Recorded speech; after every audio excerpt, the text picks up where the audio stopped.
Operation కాగారు నిలిపివేయాలని ఆదివాసీ హక్కుల పోరాట సంఘీభావ వేదిక నాయకులు కేంద్ర ప్రభుత్వాన్ని డిమాండ్ చేశారు. తెలంగాణ రాష్ట్ర కమిటీ ఆధ్వర్యంలో ఈ నెల 24న అంబేద్కర్ భవన్ వరంగల్లో జరిగే బహిరంగ సభను విజయవంతం చేయాలని పిలుపునిస్తూ ఉమ్మడి కరీంనగర్ జిల్లా కమిటీ ఆధ్వర్యంలో పెద్దపల్లి జిల్లా కేంద్రంలోని ప్రెస్ క్లబ్ లో ఆదివారం కరపత్రం పోస్టర్ ఆవిష్కరించారు. వేదిక జిల్లా కన్వీనర్ సమన్వయకర్త ముడిమడుగుల మల్లన్న ఆధ్వర్యంలో జరిగిన ఈ కార్యక్రమానికి పౌర హక్కుల సంఘం రాష్ట్ర ప్రధాన కార్యదర్శి నక్క నారాయణరావు హాజరై మాట్లాడుతూ మధ్య భారతదేశంలో ఆదివాసుల యొక్క హత్యాకాండను నిరసిస్తూ ఆపరేషన్ కాగర్ను నిలిపివేసి పోలీస్ క్యాంపులు ఎత్తివేయాలని, తక్షణమే కాల్పులు విరమణ ప్రకటించాలని కేంద్ర ప్రభుత్వాన్ని డిమాండ్ చేశారు. ఆగస్టు 24వ తేదీన ఆదివాసీ హక్కుల పోరాట సంఘీభావ వేదిక ఆధ్వర్యంలో వరంగల్లో జరిగే సభను జయప్రదం చేయాలని పెద్దపల్లి జిల్లాలోని ఈరోజు విలేకరుల సమావేశం అలాగే పోస్టర్ ఆవిష్కరణ జరుగుతున్నది. ఈ పోస్టర్ ఆవిష్కరణ ప్రధానంగా ఆదివాసులను అంతమొందిస్తామని కేంద్రంలో ఉన్న బీజేపీ ప్రభుత్వం చెప్తుంది. ఆదివాసులను అంతం చేయడం కాదు, ఆదివాసి కాళ్ళ కింద ఉన్నటువంటి ఖనిజ సంపదను కార్పొరేట్లకు అప్పజెప్పడానికే ఆదివాసులను చంపుతున్నారు. అలాగే ఉద్యమకారులను కూడా చంపుతున్నారు. ఉద్యమకారులు ఆదివాసులకు మానవ హననం జరుగుతున్నది కాబట్టి మేము చర్చలకు వస్తామని ఉద్యమకారులు చెప్తున్నప్పటికీ కూడా ఏం పట్టించుకోకుండా మేము కాల్చి చంపుతాము, ఆదివాసులను లేకుండా చేస్తామని చెప్తున్నారు. ఈరోజు అందులో భాగంగానే తెలంగాణలో అన్ని పార్టీలు, ఒక బీజేపీ పార్టీ మినహా అన్ని కమ్యూనిస్ట్ పార్టీలు, ప్రజా సంఘాలు ఈరోజు చర్చలు కావాలి, మావోయిస్టులతో మాట్లాడండి, ఆదివాసులను చంపొద్దని చెప్తున్నారు. అయినా కూడా కేంద్ర ప్రభుత్వం వినటం లేదు. అదే రకంగా ఈ కేంద్ర ప్రభుత్వంలో ఉన్నటువంటి హోంశాఖ సహాయ మంత్రి గారు ఇదే జిల్లాకు సంబంధించినటువంటి వ్యక్తి మేము ఆ ఆపరేషన్ ఖగారును మేము చేస్తాము యథావిధిగా అని చెప్తున్నారు.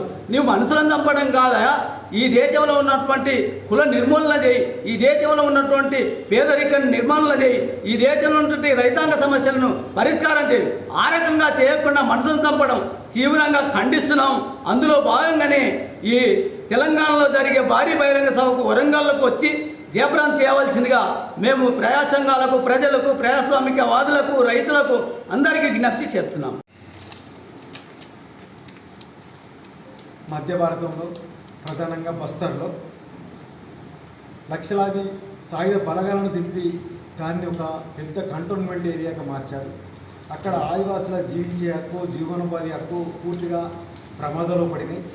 2024 జనవరి 1 నుంచి మంగ్లీ సోడి నుంచి ఆపరేషన్ కగారు నేపథ్యంలో ఇప్పటి వరకు 70 ఎన్కౌంటర్లో 600 పైగా హత్యలు మావోయిస్టులు ఆదివాసులకు జరిగినాయి. ఏ ఒక్క ఎన్కౌంటర్ మీద కూడా ప్రభుత్వం సుప్రీంకోర్టు జడ్జితో కానీ హక్కుల సంఘాలతోటి విచారణ చేయనివ్వడం లేదు.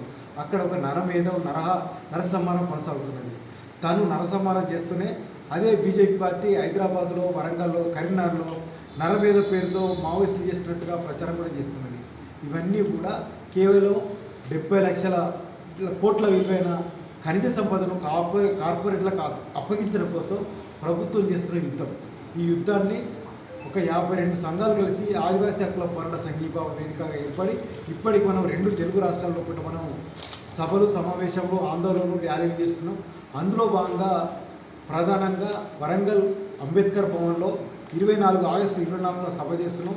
ఈ సభలో కాంగ్రెస్ పార్టీ నుంచి మహేష్ కుమార్ గౌడ్, తర్వాత నాయిన్ రాజేందర్ రెడ్డి ఎమ్మెల్యే, తర్వాత దాస్యం వినయ్ భాస్కర్ బీఆర్ఎస్ మాజీ ఎమ్మెల్యే, తర్వాత సిపిఎం పార్టీ నుంచి జాన్ వెస్లీ, తర్వాత సిపిఐ నుంచి కూననేని సాంబశివరావు, అదేవిధంగా న్యూ డెమోక్రసీ జేవి చలపతిరావు, తర్వాత మాస్టర్ పార్టీ నుంచి కోటి రంగారావు, తర్వాత సిపిఐ నుంచి Mallevelli Prabhakar Rao, K Viswanath CPI ML New Democracy, professor Haragopal, professor Narasimha Reddy, professor Venkatanarayana, అదేవిధంగా తుడుందెబ్బల నుంచి గోడం గణేష్, తర్వాత ఆదివాసుల పక్షాన సోరీ ఛత్తీస్గఢ్ నుంచి హక్కుల కార్యకర్త మాట్లాడుతుంది.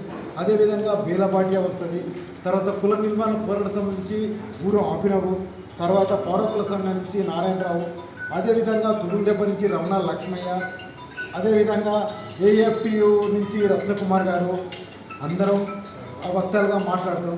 ఇది ఉదయం నుంచి సాయంత్రం 5 వరకు జరుగుతుంది. 5 తర్వాత ఒక 1/2 కిలోమీటర్ మాత్రం ఊరేగింపు ఉంటుంది. దీంట్లో ప్రజలందరూ పాల్గొని ఏదైతే నోరు లేని ఈ దేశ మూలవాసుల ఆదివాసుల మీద ప్రభుత్వం యుద్ధం చేస్తుందో, యుద్ధంలో వాళ్ళందరూ చనిపోతున్నారు, హత్యకు గురవుతున్నారు. దాన్ని నిరసిస్తూ మనం ఖచ్చితంగా ఈ ఆదివాసుల మద్దతుగా ఈ సభను నిర్వహించాలనుకున్నాం. ఆ సభను విజయవంతం చేయాలని చెప్పి ప్రజలకు, ప్రజాస్వామికవాదులకు, విద్యార్థులకు, మేధావులకు అందరికీ పిలుపునిస్తున్నాం. అదే కాకుండా మోడీ, అమిత్ షాల ప్రభుత్వం ఇప్పటికైనా సరే ఆపరేషన్ కాగారు యుద్ధాన్ని వెనక్కి తీసుకోవాలని, జరుగుతున్న మారణ హోమాన్ని, నరసంహారాన్ని ఆపివేయాలని వేదిక తరఫున డిమాండ్ చేస్తూనే అసలు ఇప్పుడైతే కేంద్ర హోంశాఖ మంత్రి కాగారిని ఎందుకు ఆపాలంటున్నాడు. కానీ ప్రజాస్వామ్యంలో ఎవరైనా సరే ఎవరు ఉద్యమాలు చేసినా, నేరాలు చేసినా న్యాయస్థానాలు శిక్షిస్తాయి. అది ప్రజాస్వామ్యం, రాజ్యాంగం ఉన్న విధులు, బాధ్యతలు. అట్లా కాకుండా పాలకులని మేము అంతమొందిస్తాం, నిర్మూలిస్తామంటే పాలకులు పోలీసుల మాట్లాడుతున్నారా, పోలీసులు పాలకుల భాష మాట్లాడుతున్నారా మనందరం అర్థం చేసుకోవాలి. కానీ మన దేశంలో ప్రజాస్వామ్యంలో న్యాయస్థానాలు ఉన్నాయి. న్యాయస్థానాలు తీర్పులు చెప్తాయి ఏది న్యాయమో కాదు. కాబట్టి ఇప్పటికైనా సరే న్యాయస్థానాల్లో శిక్షలు విధించాలి, లేదంటే న్యాయస్థాన పరంగా విచారణ జరిపించాలి. ఈ ఆపరేషన్ కాక ఆపాలి, ఈ నరసంహారాన్ని ఆపాలి. ఏదైతే 70 లక్షల కోట్ల విలువైన ఖనిజ సంపద ఉందో కొద్దిమంది కార్పొరేట్లకు ఇవ్వడం కోసం ఈ దేశ మూలవాసులను, ఆదివాసులను హత్యేసే అధికారం ఎవ్వరికి కూడా మన ప్రజాస్వామ్యం ఇవ్వలేదు, రాజ్యాంగం ఇవ్వలేదు. కాబట్టి ఇప్పటికైనా సరే బండి సంజయ్ అన్నట్టు మేము చంపేస్తాము లేకపోతే మేము కొనసాగిస్తామంటే ఇది సరైన విధానం కాదు. మీరు ప్రజాస్వామ్యంలో అధికారంలో ఉన్నప్పుడు ఇట్లా చంపేస్తామనంటే కాదు. చంపేసే అధికారం ఎవరికి లేదు, రాజ్యాంగం ఎవరికి లేదు. మీరు చంపుతానంటే మీ నేరస్తులే. మీరు చంపుతామనంటే ముందు దిగిపోయి అదే లక్ష్యంతో మీ మేనిఫెస్టోలో పెట్టుకుని రండి. మావోయిస్టులను, ఆదివాసులను నిర్మూలిస్తాం, అంతమొందిస్తాం, కార్పొరేట్లకే ఖనిజ సంపదను అప్పగిస్తామని ఆ లక్ష్యంతో, ఆ ఎజెండాతో ముందుకు రండి. ప్రజలు ఓట్లు ఇస్తారో చూద్దాం. అట్లా కాకుండా ఓట్లకు వచ్చినప్పుడు ఒక ఎజెండా, ఓట్లు అధికారం సంపాదించుకున్నాక నేను నిర్మూలిస్తున్నాను అనేది సరైనది కాదు. కానీ ఇప్పటికైనా సరే ఇప్పటికి 5 నెలలుగా మావోయిస్టులు చర్చల మీద, అది పేపర్లు రాసి చర్చలు సిద్ధమంటుంటే కూడా సిద్ధం కావట్లేదు. కానీ ఇదే బీజేపీ ప్రభుత్వం రాజ్నాథ్ సింగ్ కేంద్ర హోంశాఖ మంత్రి ఉన్నప్పుడు చర్చలు సిద్ధమన్నాడు. మొన్న 2023 డిసెంబర్లో అక్కడున్న స్థానిక బీజేపీ ప్రభుత్వం కూడా చర్చలకు సిద్ధమంది, షరతు విధించింది. కార్పొరేట్ల రవాణా వ్యవస్థకు ఆటంకం లేదు. చర్చలు అన్నది ఇప్పుడు చర్చలు మీరు చేయమని ఎందుకంటున్నారు? ఏ ప్రభుత్వమైనా చర్చలు చేసింది. 2004లో రాజశేఖర్ ప్రభుత్వం చర్చలు చేసింది. మావోయిస్ట్ పార్టీ అనేది రాజకీయ పార్టీ. అది ఉగ్రవాదులు కాదు, లేదా లంపెన్ సెక్షన్ కాదు, వాళ్ళు హంతకులు కాదు.